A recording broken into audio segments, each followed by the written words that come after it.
Hey, my beautiful followers. How is everyone doing on this beautiful Saturday morning? I love a good Saturday morning. It just enters a little bit slower. It's just, I don't know. It's been a calm day. If I don't kick over my tripod. Okay. I think we're set. So last night I was looking through some messages on Facebook and just some emails, and I was seeing a lot of talk about boundaries. And then I got a message from somebody saying that they really don't understand boundaries and that they've been in all these relationships where boundaries have been very kind of diffuse. There we go. I have words that have diffuse. They've been very, very diffuse. And so they've allowed other people to really step over their boundaries again and again and again, or they have these rigid boundaries. And so I said to this person, after kind of hearing a little bit of their story and hearing where they're getting their boundaries crossed, that I would do a quick video on boundaries. What the fuck are they? Why do we need them? And where should we put them in our lives? Where, what's a healthy boundary? What's an unhealthy boundary? Boundaries could be, they are just like a workshop all by themselves. But to kind of do just like a quick overview for you guys, usually I kind of go off the cuff as far as whatever's coming into my world, but this just happened to come into my world and somebody asked, so I'm delivering the boundary video. So really we have these diffuse boundaries, and that means that really you just don't have any filter to your boundaries. There's no hardcore, you can't do this, you can't step over, Sometimes you have to say, what the fuck? Yes, you do. But with a diffuse boundary, it's really a lacking of boundaries. It's a lacking of knowing. They're just poor boundaries. It's a lack of knowing where your boundaries are and allowing people to step over them consistently. So this could come from just not knowing, because a lot of us have not really done the work to look at our boundaries. We haven't really looked at them. And so if you don't know your boundaries, you're not going to be able to step into them. You're not going to be able to verbalize these to other people. Then we have the other end of the spectrum where we have these rigid, hardcore boundaries that are unmovable. And this is this can be an unhealthy boundary as well. And why rigid boundaries are unhealthy are because every single person we come into contact with is going to bring a different energy to us. And we need to be able to negotiate and move as we go through life a little bit and have more flexibility. And so then there's this middle ground of boundaries. When we're talking overall boundaries, you can have your rigid boundaries, your fuck no's, no, I'm not, this is not okay. This is a hardcore boundary. This is a hard no, as you would hear in certain communities. That's a hard no for me. That's a hard no. And then you do have your stuff where you're I'm not sure if that's a boundary. I'm still kind of figuring that out. And that's more of a diffuse boundary. When we get into that land, it's you really haven't done the work and you just don't know your boundaries at that point to set a firm boundary, a healthy boundary. But most of the time, our healthy boundaries are found in the middle someplace. They're found in this place of yes, I can be flexible, but there is still structure to it. There is still structure to the boundary. I know where they are. I know when they've been stepped over. And our boundaries are in every area of our life. We can have physical boundaries. So I don't like to be touched, or I do like to be touched. But if you don't there's the physical boundaries, or if you meet somebody different types of boundaries, right? Yes, lots of types of boundaries. So we have our physical boundaries, and these boundaries are physical space. So if we don't want somebody right next to us, we've all been in the grocery store or something, and somebody has entered our physical boundary, and we're yeah, now I feel uncomfortable. Now you need to back up. Now you need to back up, because we each have a different kind of physical boundary around us that we set up. And this is a beautiful example of how we can have flexible boundaries, because there are people in our lives that we're like, no, come on in. Like, I want you like right here. I want you to snuggle me. I want you to touch me. And then there are those people who we have their physical boundary is super far out. We're like, no, don't even come, like, don't even come within arm's length of me. That is a healthy, flexible boundary, because you're able to negotiate it with each and every person. Then we have our sexual boundaries, which are actually our limits. They're the things that we look at and we go, I'm just not okay with that. I'm not okay with that. That's not a turn on to me. That is a turn on to me. You know, I require this in the bedroom. I require this in the bedroom. So those are more of our sexual boundaries. And a lot of times men and women will try to push these boundaries. So we push these in several different ways. So we push it by not verbalizing it. By not verbalizing the boundary is there to begin with. And if you're not verbalizing your boundary, guess what? You don't have a fucking boundary. You don't have a boundary because you have not verbalized it. You have not set it out there for other people to understand. And if you're not setting your boundaries, then guess what? You just might as well not have boundaries. Those are gonna get crossed over and over and over again. As soon as you realize you have a sexual boundary, or any boundary for that matter, and you go, oh wow, someone stepped over it, that is a beautiful time for you to go, here, I'm gonna reset this boundary. I now know where my limit is. I now know how I feel about this. But we like to push these boundaries. We push them within our own minds a lot of times. So it's oh, well, I'm not really good with this kind of sex, but she wants it, desires it, so I'm gonna do it anyway. That is you basically stepping over your own boundary. Then there are these sexual boundaries where other people push. And I see this all the time with men and women. They'll go, oh, you just don't understand. You don't like it because no one's ever stepped into it right with you. And there's almost a shaming process that goes on in order for that other person to be able to step over a boundary.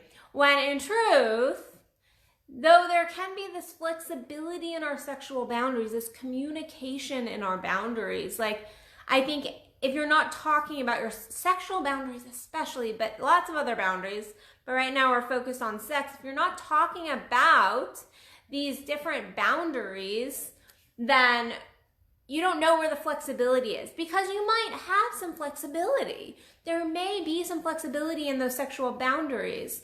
And there's a difference between pushing somebody over a boundary and going, no, you just don't understand. Like, you will like it. You will like it. And I've had guys, I can think of like 2 or 3 guys that I actually stopped relationships with because they were like, no, it's not that you don't like it. It's because you didn't experience it with the right person. I'm like, no, I just don't like it. That's a boundary. That's a boundary for me. And that when you're doing that consistently to your partner, you are going, I don't respect you. I don't respect your boundaries. I don't respect your thoughts. I don't respect you knowing your own body. I do not respect you knowing your own body. And that is what comes across when you consistently push against something that somebody else has set as a boundary.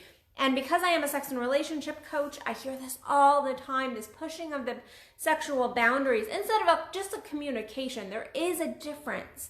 If somebody goes, no, that's a hard no for me, then just allow them to be a hard no. Versus going, okay, I hear that's a hard no. Like, can you just explain? Help me understand, why is this boundary in place? In our intimate relationships, sometimes more communication is necessary. But at the end of the day, a no is a boundary in and of itself, and that is a perfectly good answer. However, if you're in a sexual relationship, sometimes it can be helpful to know the rationale, know a deeper level of like why those boundaries are in place, where you've been, what you might like, what you might not like.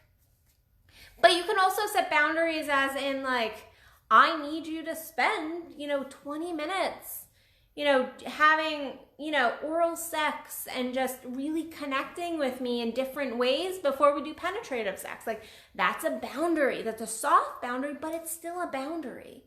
So we make these boundaries all over the place. There's our spiritual boundaries, us pushing our spiritual beliefs on others.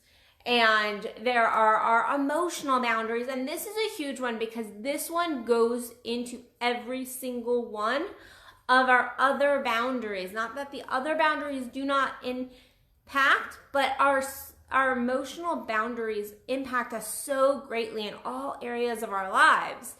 And this is people telling you that you don't have the emotions that you have, you don't deserve the emotions that you have.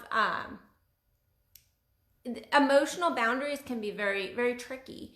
And it is like allowing others to just have their emotion. And also setting those boundaries and going, no, I'm allowed to cry. I'm allowed to be angry. You don't have to sit here with me in that. But I do have the right to have this. I have the right to not be called names. I have the right to require this amount of respect in my friendships, in my sexual partners, in my whoever, in my colleagues, in my boss. Oh, you see a lot of these emotional boundaries, and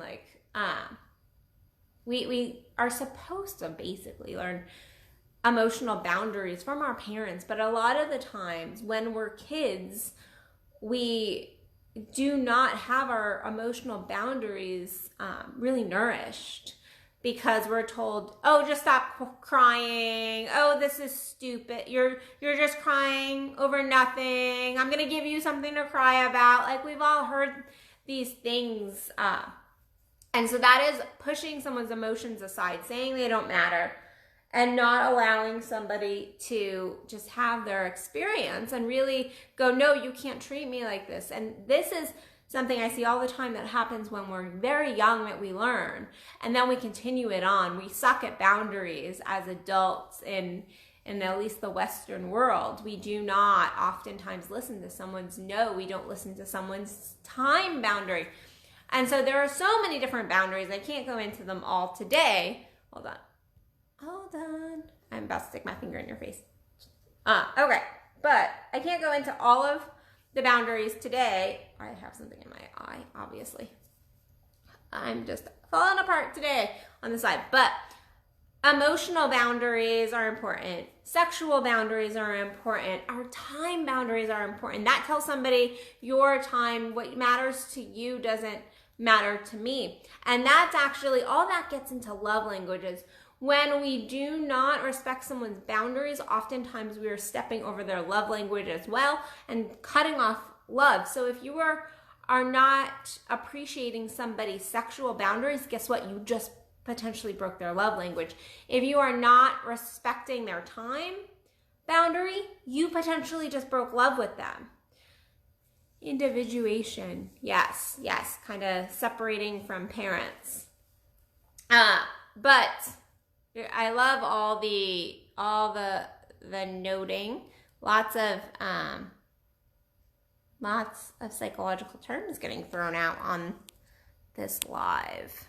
But I was someplace and I lost. Then I lost it. Sometimes I lose my train of thought. All the comments made me lose my train of thought. But anyway. Oh, your love language. You are most likely stepping over a love language when you break one's boundaries, when you break those boundaries. But it is this beautiful, collaboration of looking at where potentially you have too rigid of boundaries. Because sometimes we set these boundaries because we've been hurt. We are scared. We are fearful. We have been traumatized, so many reasons, but we set these really rigid boundaries. And rigid boundaries are not human. They're not human. We can't flow with them. We can't move with them. We can't grow with rigid boundaries. And so as much as we need to look at where we're not setting boundaries, we also need to look at where we're setting too rigid of boundaries. for ourselves and for those in our lives, because we set boundaries for ourselves as well. And so just looking at all of these different pieces and going, okay, where am I setting rigid boundaries in my life? Where am I not setting the boundaries in my life? So I have what's called diffuse boundaries. And so people can kind of come and go and step over me in whatever area it is you're really struggling with right now, looking at all those different areas and just really doing some good work. I challenge you to take your sex, your relationships, which are two different things, your sex, your relationship. I would take your emotional boundaries. I would take your physical boundaries and really write out each of these areas, and then look at what kind of boundaries do I have? Where do I need to set healthier boundaries? Where am I being too rigid? Where am I being too diffuse? Where am I really proud of myself for having super flexible boundaries? Like giving yourself that pat on the back, giving yourself the kudos for where you do stick to your boundaries. So yeah, I'm gonna let you guys go, but really do that journaling prompt, because we want to start 2020 on the right foot boundary wise, because our boundaries really set our life in place. It really sets that foundational place for the rest of our lives and the rest of our year. So really look at your boundaries going into this new year.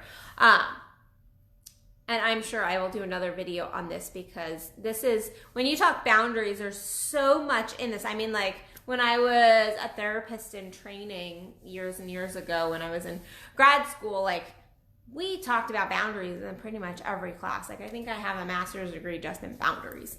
And so it is such a dense topic that I'm sure I will do another video on this relatively soon.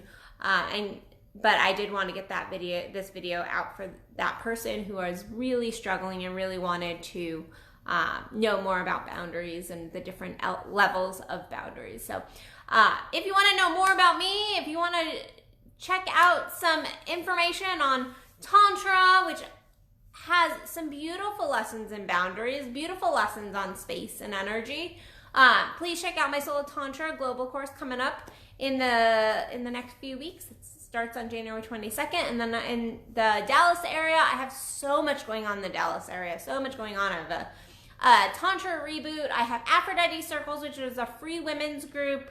Kendall has some fucking fantastic stuff going on, so please check out my events calendar at addisonbell.net. And other than that, I will see you guys tomorrow for another Addison Unleashed. Thank you all for the comments, the love, the likes.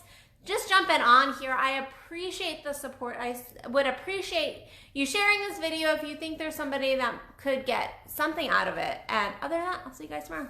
All right, guys. Love y'all. Bye.